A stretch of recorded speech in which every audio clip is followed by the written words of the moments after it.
Welcome to the Elaborate Topics podcast, where we focus on lab-specific strategies for medical laboratory professionals. We're proud to be the healthcare detectives that work behind the scenes to get the results needed to influence medical decisions. Let's grow together and jump right into the lab. Welcome back to another episode of Elaborate Topics. We are your hosts, Tywauna Wilson, my name Lona Small, and Stephanie Whitehead. We're so excited about this opportunity to talk to you about everything lab. For those of you tuning in for the first time, Elaborate Topics is a weekly podcast where myself and my co-hosts bring you topics related to the lab to help you in your skills as laboratorians and help with leadership skills and help you excel inside and outside the lab. I'm very excited about today's show, and today we're going to talk about Leadership 101, how to move from just managing and start leading. So I know there's usually a lot of confusion about being a manager, and nowadays there's a lot of talk about leadership, and sometimes people get really confused. So we wanted to take this time today to have a discussion about what's the difference between a leader and a manager. What's the difference when you're managing and when you're leading? And I know there are fundamental differences, but why is this important to know? And I think this is important to know because a lot of you are either aspiring to go into management roles, or some people may say leadership roles, and it may be confusing for you and you're not sure exactly what direction to take. And right now we have many managers trying to navigate their way, and there's a lot of confusion. And so I think that it's important to be able to know the path in which you need to go in order to get to the goal that you're trying to reach. And in defining this, it will help a lot of leaders and potential leaders to develop the skills necessary to succeed in their jobs. And, you know, when you think of, I think of trying to get to a certain point, and say, for instance, there's a fork in the road and you're trying to make a decision. If you choose the wrong path, of course, you're not going to get to the goal you're trying to accomplish. So it's very important to define the path in which you need to take to get to that goal that you're trying to accomplish. And so that's why I think it's important to differentiate what management is versus leadership. But my co-host will probably have different viewpoints or different things that they would need to add. Tywauna, what's your thought on that? Yes, I think there are fundamental differences between both management and leadership. And it makes me think back to a story about Dick and Maurice. So in 1937, Dick and Maurice were brothers who opened a small drive-in restaurant in Pasadena, California. So this is a time where people were in their cars, and that was the big thing, to be in their cars and go to drive-up type of a restaurant. So Dick and Maurice, they had their tiny restaurant. It was very successful. And then in the 1940s, they went on to expand. So they went on to open up an additional store. They went from $200,000 in sales to over $350,000 in sales. And if you don't know, Dick and Maurice are the founders of McDonald's hamburgers. Well, in 1954, the brothers hooked up with a gentleman by the name of Ray Kroc. And Ray Kroc was an avid patron of the restaurants. He thought that they had a great business model. They were doing big things, and he saw this restaurant as being more than 2 stores, but being able to be a global operation, being able to be one on every corner, if you will. So he had this vision of taking it nationwide, and listen, this is getting ready to be the next big thing. And so he struck up a deal with the brothers to buy out their system for franchising purposes. And so from 1955 to 1959, he opened up over 100 stores. And why do I tell you that story? Because it reminds me of management and leaders and leadership. See, Dick and Maurice, they were very good restaurant owners. They were able to run their business. They understood their business. They were able to make the systems efficient, cut costs, increase profits, and they were good at that. So they were good at those processes. But they couldn't see past those 2 stores. They didn't see the McDonald's hamburgers on every single corner. They couldn't see that. And so it took Ray Kroc, who was a leader, to really see that vision and take the McDonald's to another level, which is now what we know as the McDonald's corporation that you see on every single corner here in the U.S. and globally. He had that vision to lead the organization and to cooperate in the corporation to the next level. Dick and Maurice were great managers. Ray Kroc was a great leader. And so that's why I say it's very different, especially when we're working with our laboratory teams. It's going to take a leader to be able to take the team to the next level. Your managers, of course, when you think about it, you're working in processes, projects, tasks. But leaders are really about the vision of the organization. They're about the vision of the people and really inspiring their people to be better. And so I'm all about practical, and that's why I like that story about Dick and Maurice and Ray Kroc, because to me, it just really makes you think about the differences between managers and leaders. And I'm sure if you've had some managers and leaders across your path, you've seen a big difference between the two. Stephanie, you got anything to follow up on that? I think that was a really good story. I appreciate that. And I think, that really brings home the message of what we want to convey today in this podcast and this teaching, helping people understand those differences and really understanding that leadership is not a position or a rank, it's a choice. So even if you do not have the title that you think would put you in the place of leadership, say supervisor or lead tech or manager or director, you can still be a leader in your area. Like Tywauna said, it's about creating the vision of the future and getting a strategy to get there. But not only that, if you don't have that title or that ability, or you don't have that power to create that vision or have that strategy in place, if you're a tech on the bench, leadership for your shift might be about creating an environment that motivates your staff to do the right thing, to, have great turnaround times, to have great quality of work, and be assisting your clinical team and your nurses and your doctors with patient care. Understanding that, when things go right, you may have to give away the credit and say, we did this as a team. When things go wrong, you may be the one accepting the responsibility so you guys can get to a better working place and get to a better compliance rate. But just really understanding that you don't have to have the title to be a leader. Leadership is a choice. And understanding that in the laboratory there are so many processes that we do that you can apply these differences to different things that happen in the laboratory. For instance, many people use the term change management.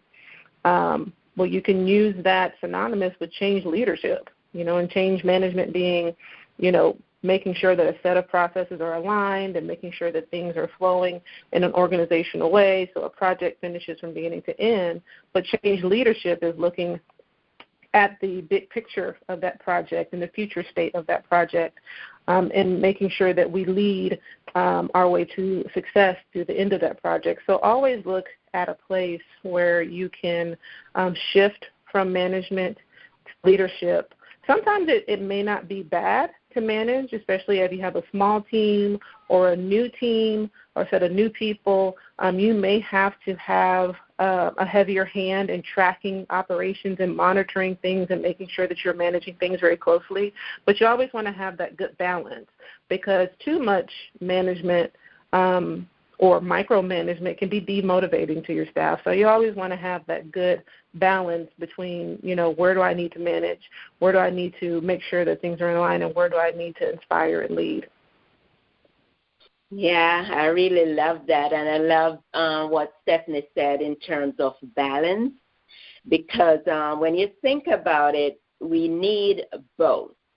But when I think of managing, I think more like what Tywauna said. You're managing processes, structures, budgets, costs, even quality. You talk about quality management. So with management, you're basically managing things. And if you're too focused on just managing things, you can't control everything, and especially you can't control everything on your own. So the difference would be for a leader. Leader is more an influencer, so you're more, if you see yourself as a managing and you want to manage people, of course that's a failure there. Yes, as a manager, you may be managing cost or quality, but you need to be able to influence your people in order to accomplish these tasks.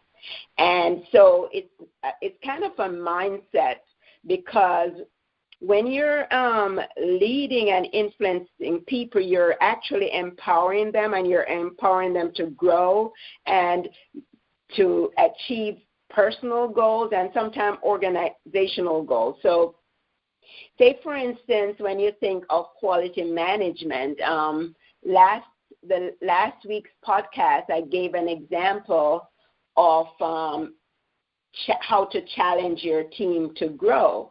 And yes, part of quality management may include surveys or audits, but if you're just focused on just auditing and not caring about the people involved, you're going to lose the people, and you won't get the support that you need. So say you want to manage a process because you're managing things, but you're basically leading people.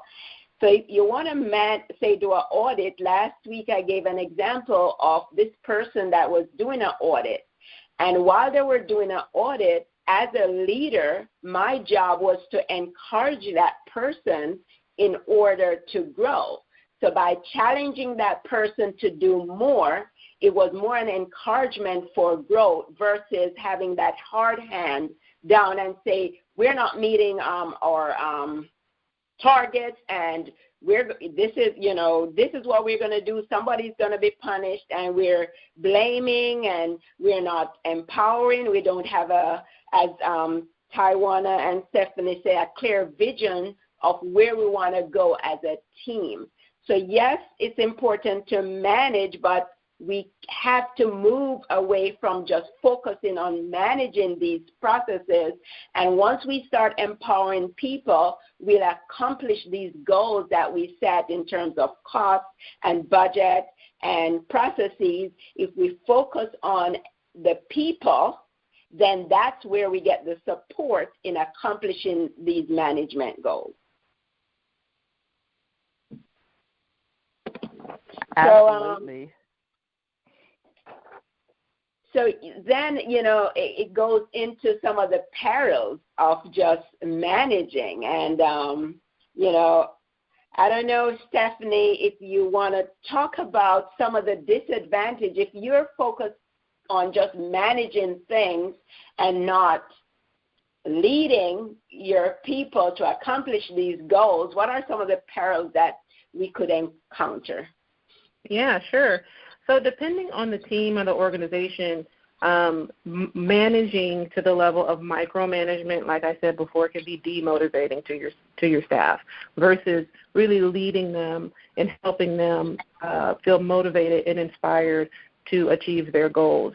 Leadership is a skill, just like anything else. It's a practical practicable. You have to practice it, and so you can get better at it, and you can learn how to better handle different situations and continue to lead through those instead of reverting back to previous habits you might have had. But it's a practical, practicable, learnable skill, just like parenting. Everybody has the capacity to perhaps be parents, but we are learning as we're going through the journey of parenthood how to be better parents and how to parent the children that we have if you have children. And leading is no different.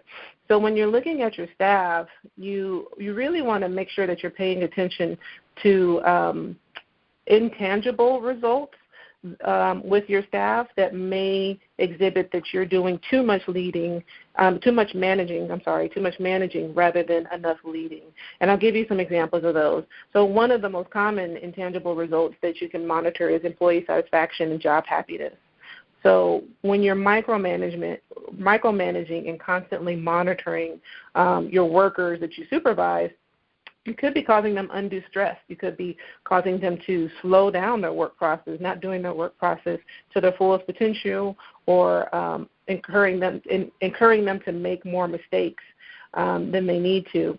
And this obviously can lead to employees being more dissatisfied or not as happy at their job, and maybe more complaints, maybe less communication, maybe less cohesiveness amongst your staff.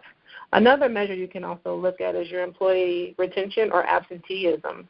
And so if you've constantly got people coming in and leaving your team, a really high turnover rate or a really high absentee rate, people calling in all the time, not really feeling loyal or committed to their job or their team members or their schedule, that may be a sign that there's something going on in the environment and that people aren't feeling inspired or led to be a part of an overall team. Most workers are turned off by micromanagers, and if you've ever been micromanaged in any job that you've had, it doesn't matter whether you're in the laboratory or you're working at the mall, it just doesn't feel good. It makes you feel as a worker that you don't have the independence or the creativity or the self-drive to go ahead and get the job that you were hired to do. So a primary motivator for most workers is going to be autonomy, for their supervisor or their manager to trust them once they're deemed competent, to trust them to do the job that you've hired them to do. Again, I would look at maybe even your adherence to compliance. If you've got to stay on your staff every single month to make sure certain quality checks are done or certain things are done, rather than you leading them and them feeling the obligation or them feeling like they have the ownership and the responsibility to innately make sure these things are done, then you may be doing more managing than leading. Also, an unofficial indicator to me would be also the progression of your team. Leaders are always looking at how can I progress my team? Where are there areas for me to grow a person, for me to mentor a person, for me to elevate and assist somebody with taking on more job duties when they have that capacity? And so if all of your team is staying at the same rate, there's no career progression, and we've talked about that in previous podcasts, there's no area for growth or growth potential, then that means that you're pretty much just being in charge of people instead of allowing people to be in charge of themselves. So Tywauna, did you have anything to add about maybe some of the pitfalls that can come from over-managing and not leading? Absolutely. When we think about some of those pitfalls, and, sometimes being in management, people like to micromanage. And unfortunately, especially with today's changing environment, there's just not time to be micromanaging and carry the vision amongst the organization.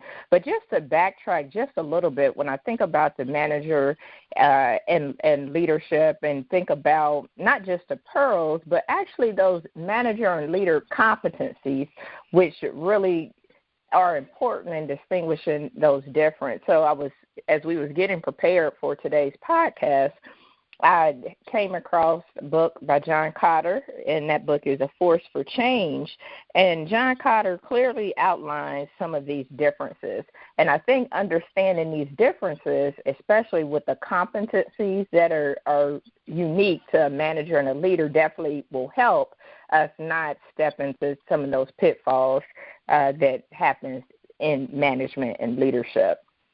But some of those competencies is a manager has a short-range perspective, whereas a leader has a long-range perspective. So they're able to look at the vision, able to look at where we're going to take the laboratory or organization in the next 5-10 years. A manager plans how and when, versus a leader asks what and why. See, great leaders, good leaders ask great questions. So there's power in the questions that you ask. Managers imitate others. So you want to be like your boss, or you want to be like your director or somebody else that you have seen, versus a leader, they originate. They are original. Think about your Steve Jobs. He was an originator, and he was able to take Apple to the next level. Now everybody has some type of Apple device, whether it's an iPad or an iPhone.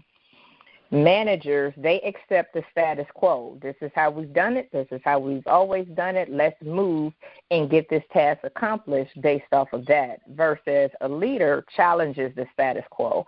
I know we've done it this way for 5-10 years, but it doesn't mean we need to continue to do it that way. It doesn't mean that this is the best way possible. The manager is focused on doing things correctly, versus a leader focuses on doing the correct thing, and sometimes that can be a challenge. That could be a challenge, and sometimes as a leader, you're not always well-liked when you have to do the correct thing. A manager is based, the power is based on position or authority, whereas a leader, the power is based on personal influence. So there are some definite key differences, and I know as technical people that transition into management, we demonstrate skill in our technical competence, what we do very well on the bench, our being very skilled in microbiology or hematology or blood bank chemistry, versus a leader is able to demonstrate the skill in selling the vision. So it's a very different than, task, manager, tactics, leader, strategy. And sometimes that transition and even the way that you communicate is different. When you're at the manager level and thinking as such, you're using conversation that may be more transactional, do this and then this, versus using transformational communication style where you're really inspiring and really caring about your people. And really that is the single most important thing, because what leaders know and understand is they know that their people is the most valuable asset that an organization has. And so if your people are the most valuable asset on your team, in your organization, why wouldn't you try to develop and continue to grow your asset? And leaders understand that. They understand that it's not just about meeting this project deadline. And so there's a lot of practical competencies, a lot of practical examples as well. But the biggest thing is, executing that plan. And so, when people transition from frontline to manager, sometimes that is difficult. I recently had it in one of my workshops where I had person that transitioned. They were, had all of the education, they had a background in medical lab science, transitioned to leadership. They had a master's degree, had a doctoral degree. So they had as much education as you can have. They had it. But now in their role, they had to be the visionary. They had to empower and instill the value in their team. And that part was a challenge because as techs, we're taught to be technically sound, to be technically good, to be able to give technical expertise. But when you have to transition to working and being about the business of people. Sometimes they don't teach you that in a book. They don't teach you that in your educational programs. And that was one of the things that my student said was that, I'm having a difficult time because I'm stuck in the technical, but I need to be about the people.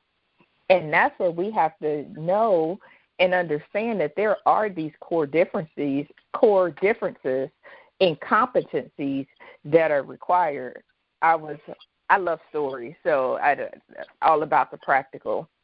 But I'll kind of leave with this little funny story that I came across that kind of speaks to me about management and leadership, and when we talk about the way that we communicate. And so it says this man was in a hot air balloon, was traveling, but realized he was lost. So he descended close to the ground. He's in his hot air balloon. I'm lost. Let me get close to the ground. He spotted a lady, and he yelled out, "Excuse me, can you help me?" And he said, "I promised a friend I would meet them, but I don't know where I am." The woman replied, "You're in a hot air balloon, hovering approximately 30 feet above the ground, and give him his longitudinal and latitude position." "You must be an engineer," said the balloonist. "I am." "How did you know?" He said, "Well, all the info you gave me is technically correct, but I have no idea what to make of your information, and the fact is I'm still lost. Frankly, you have not been much help at all. In fact, you have helped delay my trip." The woman below responded, "You must be in management." "I am," replied the balloonist. "How did you know?" "Well," said the woman, "you don't know where you are or where you are going. You have risen to where you are due to a large quantity of hot air. You made a promise in which you have no idea how to keep and expect people beneath you to solve your problem. The fact is, you are in the same position you were in before we met, and somehow you have made that my fault." So I thought that was a cute story. That's funny. I thought that was a cute story about, managers and leaders, and that, sometimes in our communication and how we communicate, we could be given directions or asking questions that aren't clear. She's like, I answered exactly what you asked me, but you wasn't clear on where you needed to go. So now you've made a promise that you cannot keep, and now that's my fault. Yes. So that is so cute. That's very funny. Yeah. And I think sometimes it's important to realize that on your team you have to have both. You have to have a person that can set a big vision. You have to have a person that is constantly looking toward the future. What is the new test coming out? What are the new instrumentations coming out? What are the new automation systems coming out? Where can we fit this? What do we need to look at in terms of our staffing? How can we add to our business? You got to have that person who has that big vision, but you do have to also have people that are working the front lines and that are taking care of the day-to-day task and operations. Everybody can't be managing, or else you will have no, strategy for how to move into the future, but everybody can't be focused on the future because then nobody will be focused on a task for the day. So there does have to also be balance in the team. We don't want the listeners to think, okay, well, all of us need to be, the leaders. You do have to have those people who are managing. You just need to understand what your role is. Right. And within your role, you need to understand what the balance is. And then, like Tywauna said, when you shift from a role, when you get promoted or you get a new position and you shift from a role that requires you to be more of a leader than be more of a manager, when you can let go of some of those management tasks, you expand your capacity to take on more responsibility, and you expand your capacity to do things better. But you also have to focus on making sure that you have a team that you can trust, that you can have leading conversations with, that you can have guidance conversations with, and then you can trust them to move forward with all of the details in the day-to-day to make sure that those tasks get done. So true. And I think as a leader, I see that as kind of a growth process. As a manager, I suppose you're just following certain steps. You're not thinking on your own. You're following certain steps. These are some of the procedure we have to follow in order to keep our budgets or keep our costs down. And these are the quality management steps that we have to do. These are the processes that we have to do. So you're basically just following a kind of maybe a, what would I say, a menu. And as a leader, you're basically growing on your own, and it starts with personal growth. As a leader, you have to have, as we discussed, clear vision, but you also have to have certain values, because without these values, you cannot make independent decisions. And so as a leader, you have to have values, and your team would have to have certain values. And you have to be able to encourage teamwork, because without your team, you cannot grow. As a manager, you're basically on your own, because you're doing everything. You're monitoring everyone. You're monitoring every process. You're overdoing everything on your own. But as a leader, now you have so many other people doing the work. So you're expanding on your vision when you're a leader. So as a leader, it's so important to be that role model. So basically what you're doing, you're modeling the way that you want your team to go, and it's a compounding effect where everyone have that desire to do more for your team, because you're encouraging them, you're motivating them, you're telling them that you believe in them, so you have more people doing that work when you're leading. Basically, you're that influence, so of course you have to be a role model, and then you have more collaboration. So when we're talking about some of the perils of being just a manager, some of it is the whole idea of a taskmaster. When you're a taskmaster, once you're not around, the work don't get done. And so there's a lot of frustration when you're a manager. Even though you may have good intentions, you're frustrated and you don't understand why I'm following the menu. I'm following this guidebook, but I'm not getting the results. And I've had so many managers come to me, and they're frustrated with either staff that are disgruntled, they're frustrated with the turnover, and they think that they're doing all the right things, but because they're so focusing on themselves and the things that they need to do in terms of the status quo, then the people don't feel empowered, because it's not about the people. So when you move away from just the task and move away from you and start focusing on building your team, building other people, but before you start building other people, of course, you have to build yourself. So you're comfortable with letting go of that ego. You have enough confidence in empowering other people to get the work done, and feeling comfortable that I may not know one thing, but it's okay because other members of my staff know how to do it. So you get so much more done, even though you may not be competent in so many areas. It's okay to let go and let someone else that has the competence do the work, and of course you're rewarding and you're encouraging. So that's, while we're talking about the perils, you can see the contrast with high turnover versus people want to do more because there are opportunities for growth, for disgruntled team members versus people who are happy to be able to use their competence and use their skills, people who feel happy because they themselves can empower others. So you have one member of your team empowering other members of your team, and you don't have to be there. You don't have to be there to be doing the work because you have already empowered someone else to carry on that goal. So, there's just so many perils, and I know that it's so important to discuss this because many times the perils are there and we don't understand why.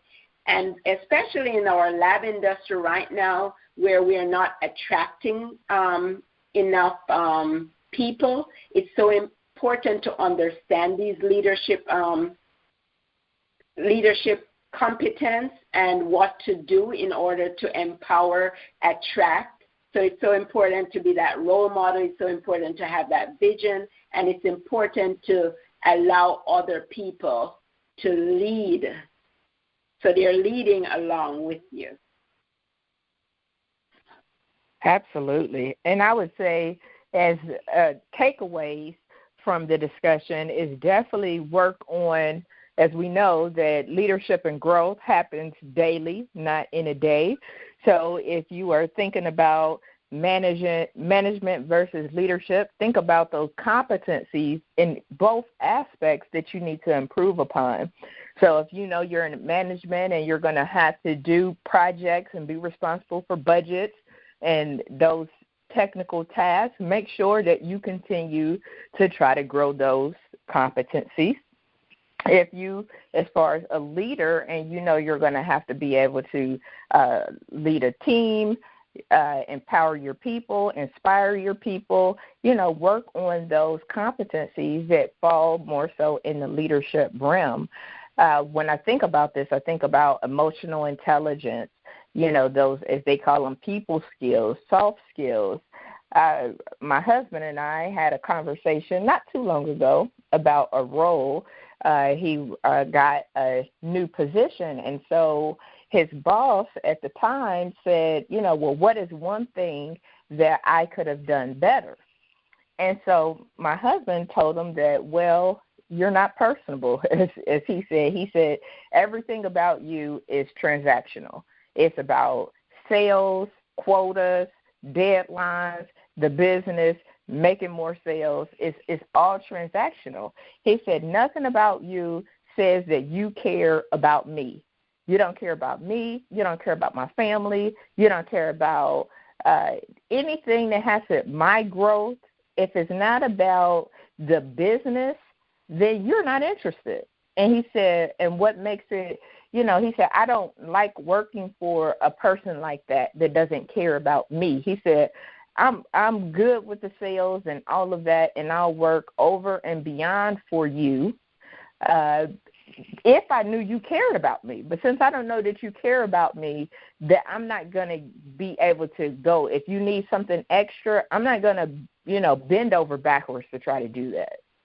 And so that's one of the things that I would want the listeners to know is that if you know that you're used to talking in a very transactional way with your colleagues and your employees, and you don't know anything about them, don't care, or maybe I won't say don't care, but perception is reality. So if you're not checking in with them, the perception is that you don't care. So work on ways in which you can be transformational versus transactional. Do you care about your people? Right now, at the time of this recording, we're still in a pandemic. So people have life going on all around them. So that would be one of the big takeaways that I would say is growth happens daily, not in a day. Continue working on those competencies in which you know that you have some opportunities to improve. And if you work on them today and keep working on and add little by little by little, just like the stock market, then it will increase, the value will increase over time. What about you, ladies? What would be a takeaway? One of the takeaways that I would suggest, just piggyback on what you said, is, there's a saying that we have just in administration or in leadership or management that people don't leave their job, they leave their boss. And so I would piggyback on what Tywauna said is, people sometimes, even if they don't like the task that they're doing, they will feel loyal to their team, they'll feel loyal to the boss, and they'll stay and they'll work harder or they'll do additional things because they feel like, my team needs me to do this. And so one of the big takeaways I would have is get to know your team and how they operate and learn what motivates them. so you can continue to drive them on the motivators that they have. Start listening and try to be the last to speak. Listen to your team. If somebody has an idea, let your team speak before you offer things up, so you can allow others to contribute and allow others to feel like they're being heard. And then also, like we've said, this isn't something that you just come out of the gate and you're perfect at. You don't know what perfection looks like unless you experience imperfection, and then you learn from your imperfection so you can continuously grow and try to be perfect. So learn from your mistakes along the way, but also recognize if you make a mistake, recognize that you had a problem or you had, something that you can improve on, and take the accountability and opportunity to learn from those actions and to make yourself a better leader every day. Lona, what takeaways do you have? Yeah, so what I'm thinking about how would our listeners know where they are? And maybe as a process improvement person, I'm thinking, how could they assess their current state? And I think that it would be good to do an assessment to look at, what am I doing now? Am I operating as more as a manager or as a leader? And we mentioned a lot of the different characteristics of a manager, and also the listener could also look that up and just check it off and say, am I operating more as a manager or a leader? And just look at that state and make a plan to start changing those behaviors and work towards learning different competencies, skills.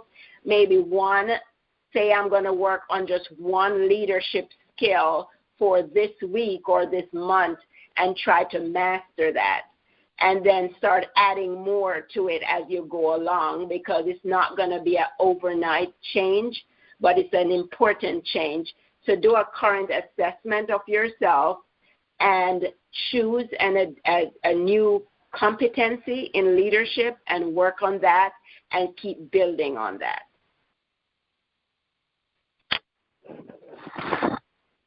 All right. Well, in summary, thank you to our listeners who tuned in today. Always look for an opportunity to improve on what you're doing in your department, and give us your feedback. Give us your comments. We'd love to hear what you think about this podcast and others, and more things that you would like to hear from us. Thank you for tuning in and checking out another episode of Elaborate Topics with our host, Tywauna Wilson, Lona Small, and myself, Stephanie Whitehead. If you like what you heard today and you want to listen to our previous shows, subscribe to our episodes at directimpactbroadcasting.com or on your favorite podcast platform. Remember to email us at elaboratetopics@directimpactbroadcasting.com to let us know if you want to be on the show, or just to let us know any topics that you want to hear from us. And please tune in next week to hear another amazing episode of Elaborate Topics. And until then, have a great day. Thank you for tuning in to another episode of Elaborate Topics, where your hosts discussed relevant strategies for laboratory professionals. Please subscribe to this podcast on your favorite podcast platform and listen to us on directimpactbroadcasting.com. Stay tuned for another episode with information you can use to excel in your laboratory career.